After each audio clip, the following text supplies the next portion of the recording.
پسر از سر قهر بانچه پول را گرفته در سر مرد هوا می‌دهد. دختر با ماشین آنها نشسته می‌رود.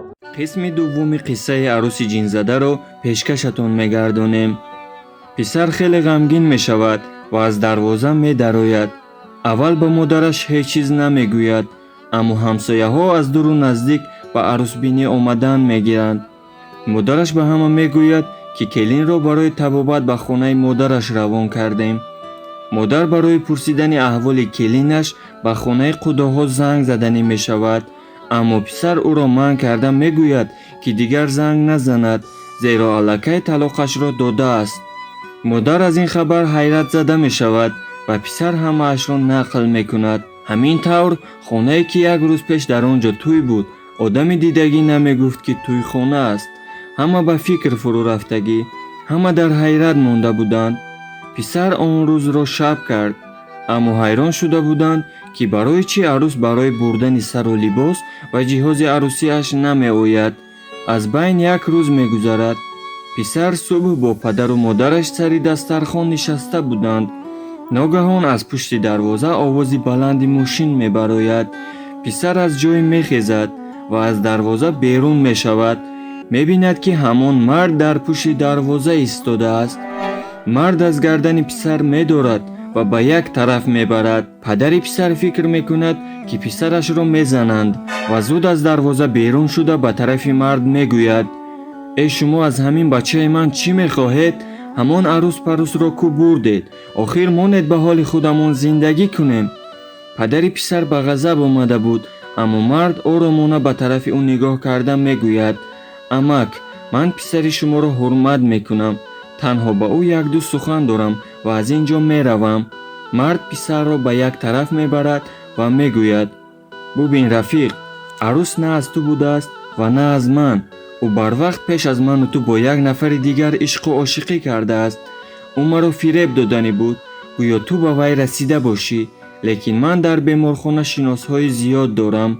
او را من این سحر به دکتر بردم و گفتند که نه تو با او همخوابگی کرده ای و نه من. خلاصه هر دوی ما فریب خوردیم. پسر از این گپ‌ها هیچ حیران نشد و به ته دل به حال مرد می خندید. مرد گپش را دوام داد: اکنون من دختر را آوردم، حاضر در ماشین است.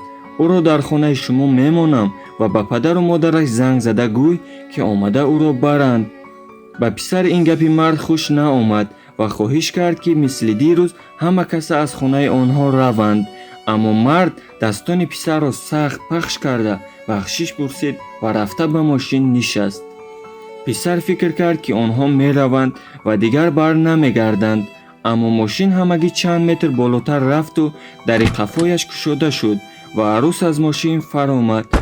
پسر نو آوازش را بلند کردنی شد که ماشین گاز را زیر کرده زود از نظر ناپدید شد. در بین کوچه عروس می ایستاد. پدر و مادر پسر نمی دانستند چی کار کنند. پسر زود به دروازه در آمد و به پدر و مادرش گفت که التماس کاری کنید من دیگر او را نبینم. عروس در بین کوچه نشسته گریه میکرد. پدر و مادر دلشان سوخت چونکه آنها نیز فرزند داشتند. مادر تلفنش را گرفته و پدر و مادر دختر زنگ میزند و خواهش میکند که آمده زود دخترشان را برند. تا آمدن پدر و مادر دختر او را به خانه می‌درآورند. عروس به ایست گریه میکرد و رنگ از رویش پریده بود. پسر دید که عروس را به خانه درآوردند. قهرش آمد و از خانه برآمده رفت. دختر چنان گریه کرده بود که آرایش رویش آب شده بر رویش شاریده بود. مادر خواهش کرد که رفته تا آمدن پدر و مادرش سر و رویش را شسته لباسهایش را جمع کند. عروس به خانه درآمد. پدر و مادر عروس نیز رسیده آمدند. پدر دروازه را گشود و ماشین آنها به درون درآمد. پدر و مادر دختر هیچ چیز را نمی‌دانستند. از مادر پسر خواهش کردند که همه‌اش را نقل کند. مادر نیز همه‌اش را نقل کرد. گفت که دختر آنها دیروز با مرد بیگانه از خانه برآمده رفت، لیکن امروز باز آن مرد به خانه آنها آمده دختر را پرتافته رفت. پدر عروس همه این را آرامانه گوش میکرد و هیچ چیز نمیگفت. در آخر نقل مادر پدر عروس در کجا بودن دخترش را پرسید. مادر پسر گفتنی بود که در درون خانه است، اما دید که مادر عروس سرش را جنبانده چیز گفتن میخواهد. маълум буд ки падари арӯс хеле одами баномус ва бераҳм аст. модари арӯс дилаш ба духтараш месӯхт ва намехост дар чанголи падар афтад. аммо падар бо тамоми қувват аз ҷой хеста фарёд зад: амина, дар куҷои духтари шарманда? қасам мехӯрам ки аз ҳамаи корҳои кардаат пушаймон мешавӣ. дар куҷое эй шарманда? падар дар сари ғазаб пояфзолҳояшро набароварда ба хона даромад. дид ки дар арӯсхона касе нест. дар куҷост ӯ?